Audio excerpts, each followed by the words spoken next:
سلام و درود خدمت شما عزیزان. دوستان لطفاً پیج رو سابسکرایب کنید تا ویدیومون هر روز براتون بیاد. حمایت کنید، لایک کنید. خیلی دوستتون دارم. امروز با یه فال ازدواج شروع میکنیم برای دوستانی که تو رابطه هستن یا کات کردن. نیت کنید دوستان.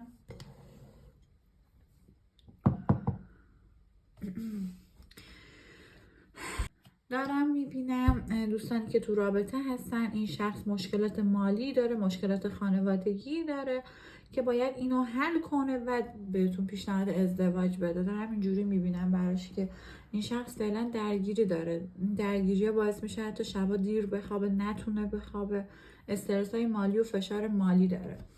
اما به محض اینکه فشار مالیش کم شد، یعنی حل شد مشکلاتش، دارم میبینم به ازدواج با شما فکر میکنه و خودش علاقه داره به این ازدواج، بهتون پیشنهاد میده. برای دوستانی که تو رابطه هستن بازم دارم میبینم اگر این شخص متولد عنصر باد یا خاک هست 100% تا برج 4 این اتفاق براش میفته که مشکلات مالیش حل بشه و تا 8 وعده دیگه دارم میبینم به شما ممکنه پیشنهاد ازدواج بده، یعنی خیلی بالای این امکان. دوستانی که تو رابطه نیستن دارم میبینم یه شخص انگار موش میدونه توی مسئله ازدواجیتون.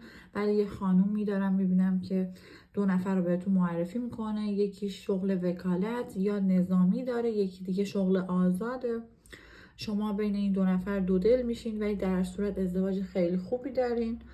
تا 6 وعده دیگه شما ازدواج دارین، مزدوج شدن دارین و زندگی خیلی آروم و ریلکس و خیلی خوبی دارین. پر از بینم که درست انتخاب میکنین، اصلا نگران نباشین. برای فال شخصی به تلگرام پیام بدین. دوستتون دارم.